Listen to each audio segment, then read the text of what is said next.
The fact that the training that our boy Rick went through was so much worse than even I thought. After episode 2, you literally see a dude get his entire arm just shattered to the point that it looks like it was run over by a semi truck. And it gets healed. So immediately you're like, okay. Between episode 1 and 2, it's very clear the training our boy went through was quite living hell. The amount of moments he must have had his entire body head to toe completely shattered, only to be healed and told to run another lap, right? You're gonna feel all that pain, you're gonna feel all that torture, and you're thinking to yourself, at least I know I was like, yep, that is absolutely, I understand his fear, and I bet it's only even worse than I could possibly imagine. And boy golly, was it worse than I could possibly imagine. They killed Rick. Not once, not, I don't even know how many times he actually died by these, pushing off a cliff. Oh, he's dead, can we get a heal? Crushed by rocks. Probably ripped apart by hyenas. Who knows what he went through? But as long as you get to him in time, you can heal him right up. So, I mean, on one hand, the training worked. It worked. But poor Rick. I have full live reactions over on Patreon if you want to see my full and good thought to any of these episodes. It's gonna be over there exclusively. So, honestly, out of the 3 episodes, I would say not only was this the most entertaining and enjoyable, it was also the best produced. Now, this show, like I said in my video last week, I think in general has a very old school feeling. And honestly, for me, it reminds me a lot of the anime Hulk from last year. Love that show, great. But it definitely had a very old school feel, a lot of minimal movements, the character designs, everything about it just felt like, honestly, you could probably look at it as like an 80s, 90s anime, just in modern day designs and a little bit twisted. I like it, but I'm not going to deny that episodes 1 and 2 definitely had some animation stiff moments, inconsistencies and stuff. I actually don't feel that with episode 3. Maybe that's just going to be me and people are going to say, oh, it looks exactly like before. But I felt like it was a lot sharper. All the character designs, I mean, there wasn't like just 1 or 2 moments where characters had a sharp character face and I was like, damn, that's a good looking shot. Like, just in general, over the course of this episode, it just looked really good. And I think now having a better understanding of what the show wants to be, I was really able to enjoy just how almost out of pocket and ridiculous this show could be, as they actually answer quite a bit of questions I had about who Rick is as a character and why, if he is like failing so much, like he can't do a lot of these things, why is he so buff and built different? We kind of get our answer. It's like, it's so interesting because when that man who was doing the test, North, I think is his name, and he gives advice about how, like, hey, just from one old man to someone who's clearly talented, instead of having all these amazing spells that you barely can utilize, focus on a singular spell and master that until you, like, vomit up blood, basically, because that's going to be far more effective. And the idea that Rick may not have a mana pool, like, he's not someone who can do fireball, fireball, fireball, and do all these crazy things and just pull spells from his ass like he's having a Harry Potter wand duel. But he can do basic things. He trained everything other than that because of when he started, he wasn't able to train and build up that pool. So he is at an age where basically he's never going to improve there.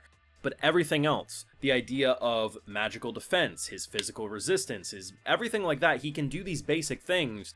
And because he's mastered that, like, he's basically at S rank. But, this is brilliant, and I really have to commend this show for doing this. So, the big boy, who is easily the most freaky out of the face value, the most freaky of the group, there's a shot where he punches this giant boulder, right? Like, bare hand, punches the boulder, and cracks it a good amount, right? Like, anyone who sees that is gonna say, damn, this boy packs a mean punch. And he's like, yeah, that's not even, I wouldn't even say an F rank could do that. And I'm like, no wonder my boy is so clueless about his own strength. Meathead over here completely warped his view when that's literally S rank level strength. But it was nice that this episode not only started with someone doing like this little scouting, reading everyone's like, abilities and stuff.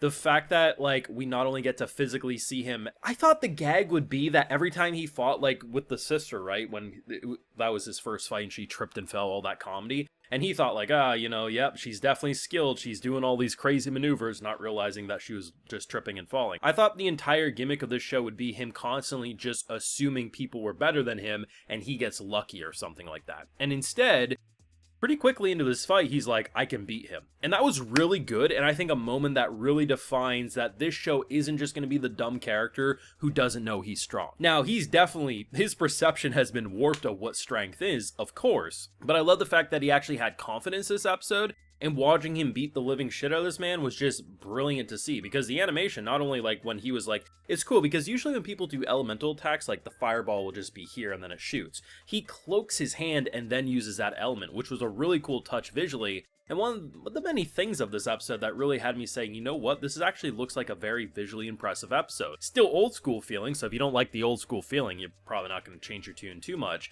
But it was a lot more consistent visually, and there's actually some character stuff outside of Rick that I really enjoyed as well. Actually, the biggest surprise for me would actually be the sisters. So, you know, the little brother, the little shit, I think he's going to be a little shit this whole time. The person who tested him and says will test him on his next part as well, I think he's the rival, and I like that. I actually appreciate having someone who's clearly frustrated, like, what the hell, but not, like, going out of his way to, like, say and cheat and fail him here. It's just more of, like, I'll crush you next time. I think having a rival is a good thing to have in a show like this, so I like that.